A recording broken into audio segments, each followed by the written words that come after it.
미국 선교사들이 알래스카에서 에스키모인들에게 전도할 때에 쓰던 비유가 있습니다. 그 비유가 예수님은 착한 사냥꾼과 같으시다라는 비유입니다. 그 옛날 에스키모인들은 거대한 알래스카 곰을 사냥할 때에 그들 중에 한 사람은 꼭 희생을 각오해야만 했답니다. 즉 사냥꾼 중에 한 사람이 곰 앞에 바짝 다가서서 곰을 화내게 해야 합니다. 그러면 이 곰은 두 발로 서서 앞발을 벌리고 가슴을 드러냅니다. 그 순간 창이나 활로 정확하게 심장을 찌르면서 곰을 잡습니다. 이때 치명상을 입은 곰은 자기 앞에 다가와서 자기를 화나게 했던 이 사냥꾼을 덮칩니다.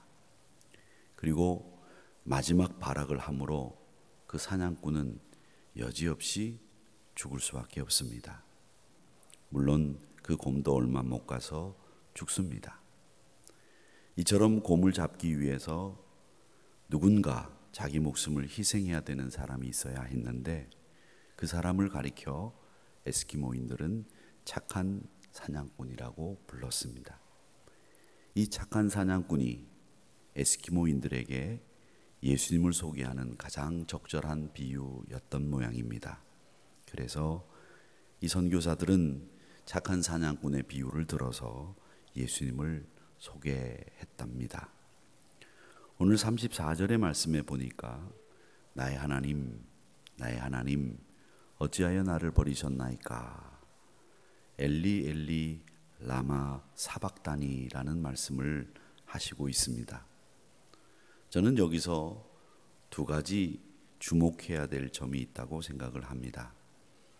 제일 먼저 주목해야 될 것은 엘리 엘리 라마 사박다니라는 말씀에서 이 예수님이 하나님을 부르는 호칭을 생각해 보려고 합니다. 나의 하나님, 나의 하나님. 그렇게 주님은 하나님을 부르고 있습니다. 평소에 예수님이 하나님을 부를 때와는 판이합니다. 평소에는 어떻게 부르셨는가? 아버지 혹은 나의 아버지 이렇게 부르셨습니다. 아버지라고 부를 때에는 기본적으로 부자 관계가 이루어졌을 때 부르는 호칭입니다. 사적인 호칭이지요. 그런데 여기서만큼은 공적인 호칭인 나의 하나님이라는 호칭을 썼습니다. 아버지와 아들의 관계가 아니죠. 하나님과 죄인의 관계입니다. 공적인 호칭입니다. 왜 이렇게 부르셨을까? 이 호칭을 부르신 이유는 예수님이 우리의 죄를 대신 지고 십자가에서 죽는 순간은 하나님의 아들이 아니라 죄인이 되셨기 때문입니다. 우리의 죄를 짊어지신 죄인으로서의 호칭, 공적인 호칭인 나의 하나님이라는 호칭을 쓰신 겁니다. 잠시 동안 아버지와 아들로서의 관계가 단절되면서 아버지의 버림을 받는 순간 우리의 죄 때문에 그 아들이라고 하는 지위를 상실한 채 버림받은 채 아버지를 부르는 장면이 이 호칭 나의 하나님이라는 호칭에서 우리는 발견하게 되는 겁니다. 두 번째로 나를 버리셨나이까 라는 말씀입니다. 왜 우리가 이 말씀을 주목해 보아야 하느냐 하면 하나님이 예수님을 버린 까닭입니다. 왜 버렸느냐? 그 왜 버렸느냐라고 하는 부분에 있어서는 저는 수요일 날 말씀드리기를 우리는 다시 버림을 받지 않습니다. 이렇게 말씀을 드렸습니다. 우리가 죽을 때에 우리가 또 하나님의 버림을 받을 수 있습니까? 없습니다. 우리는 다시는 버림받지 않습니다. 그러나 주님은 우리 죄를 짊어지셨고 우리를 위해 십자가에 돌아가실 때에는 하나님으로부터 우리 죄 때문에 철저하게 버리심을 받으셨습니다. 이렇게 말씀드렸습니다. 혹시 여러분 동료나 친구나 후배나 가족으로부터 버림받은 경험이 있으신지요? 어렵고 힘든데 버림까지 받으면 말로 형용할 수 없는 상처들이 또 마음에 이 동요가 일어나게 됩니다. 예수님이 십자가에서 고통을 당하실 때 하나님이 가장 필요하실 때 하나님은 예수님을 버리셨습니다. 예수님의 잘못 때문이 아니라 예수님이 진 인간의 죄 때문에 하나님은 그 예수님을 십자가에서 돌아가시는 것을 보시고 그냥 버려 두셨다는 겁니다. 거룩하신 하나님은 당신의 공의를 이루시기 위해서 이 죄를 짊어진 예수님을 용납하실 수 없었습니다. 아무리 예수님이지만 이 당시에는 죄인으로, 우리의 죄를 짊어진 죄인으로 나의 하나님이라고 부를 수밖에 없는 상황에 처해 있었기 때문에 예수님은 죄인이 받는 형벌과 심판을 다 받으신 겁니다. 예수님이 죄를 지은 게 아니죠. 그러나 죄인을 자기와 동일시 하셨기 때문에 죄인들이 당하는 모든 고통과 아픔과 수치를 경험하신 겁니다. 이것을 통해서 하나님이 우리에게 하시고자 하는 말씀이 뭔가? 엘리 엘리 라마 사박단이라고 하는 말씀에서 나를 버리셨습니까? 나의 하나님, 이 호칭과 버리셨다는 이 사실을 주목하면서 우리는 모든 죄인은 하나님께로부터 멀리 떨어질 수밖에 없고 분리될 수밖에 없다는 사실을 배웁니다.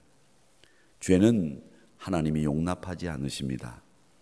그래서 하나님이 주시는 많은 좋은 것들도 경험할 수도 없고 맛볼 수도 없고 누릴 수도 없는 것이 바로 이 죄라고 하는 녀석 때문에 그런 일들이 벌어집니다. 이게 형벌입니다. 죄인은 하나님께로부터 분리된다. 버림받는 것이다. 죄가 하나님을 가까이 할 수 없게 만든다라는 겁니다. 그런데 이 말씀은 반면에 우리에게 큰 위로가 됩니다. 왜냐하면 우리 주님이 죄인으로서 모든 것을 겪어보셨기 때문에 이 죄인들을 가장 효과적으로 적절하게 도울 수 있으시기 때문입니다. 예수님이 하나님의 아들로서 그 특권을 버리고 죄인과 같이 되셨을 때 비로소 우리를 구원하실 수 있으셨습니다. 겪어봤기 때문에 도울 수 있는 거죠. 저는 이 동병상련이라는 말이 참 좋습니다. 왜? 아파 본 사람이 그 병을 앓는 사람의 애환과 고통과 힘든 상황을 잘 이해하기 때문에 그렇습니다. 이가 아파 보면 이 아픈 사람이 얼마나 힘든지 압니다. 발가락을 걸어가다가 의자 모서리에 채워본 사람이 그 아픔을 압니다. 그 채워보면서 발가락이 빠지는 아픔을 경험해봐야 발가락의 아픔을 알고요. 의자에 채워가지고 막 아프다고 뒹구는 사람 앞에서 웃지 않을 수 있습니다. 얼마나 아픈지 알기 때문이죠. 우리 주님이 우리의 죄가 얼마나 크고 우리가 얼마나 심각하게 고민하고 염려했는지를 아시기 때문에 우리를 도우실 수 있는 겁니다. 그리고 그분이 우리를 대신해서 심판을 받으시고 그분이 우리를 대신해서 형벌을 받으시고 그분이 우리를 대신해서 돌아가셨기 때문에 우리가 얼마나 비참한 상태 속에서 살았는지를 알고 계시기 때문에 그분이 우리를 도우실 수 있습니다. 그분이 여러분을 도우십니다.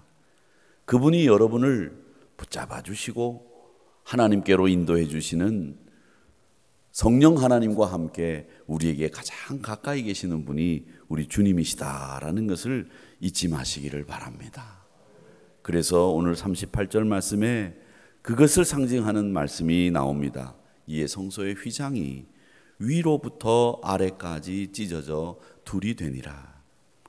그래서 예수님이 우리를 하나님께로 인도할 수 있는 통로가 열렸습니다. 막혀졌던 성소의 휘장이 위로부터 아래로 찢어지면서 하나님의 역사로 우리가 갈 수 있는 통로가 열렸습니다. 하나님과 죄인과 막혀졌던 그 담이 헐어졌습니다. 예수님이 죄에 대한 대가를 지불하셨기 때문에 족쇄가 풀리고 길이 열리고 우리에게 하나님께 가까이 갈 수 있는 능력이 생겼고 담대히 설 수 있는 힘이 생긴 겁니다. 여러분은 바로 그런 분들입니다. 그러기에 어떤 죄인이라도 십자가에 못 박히신 예수님을 진실하게 내 마음을 다해서 바라보기만 해도, 그분을 믿기만 해도 구원받는다는 사실을 기억하시면서 그 구원의 은혜를 만끽하시는 오늘 하루가 되시기를 주님의 이름으로 축복합니다. 사랑하는 성도 여러분, 예수님의 십자가를 통해서 하나님께 갈 수 있습니다. 그 예수의 길, 그 마지막에 다다른 이 여정에서 비로소 참된 구원의 하나님을 만나시는 여러분들, 그 능력을, 그리고 하나님을 만났던 그 경험들을 다시 한번 상기하면서 믿음을 굳건히 하시고 구원의 길을 걸으시되 생명의 길 되신 예수님과 그 예수님을 바라보시면서 하나님의 구원을 누리는 우리 한우리 성도님들이 되시기를 주님의 이름으로 축복합니다.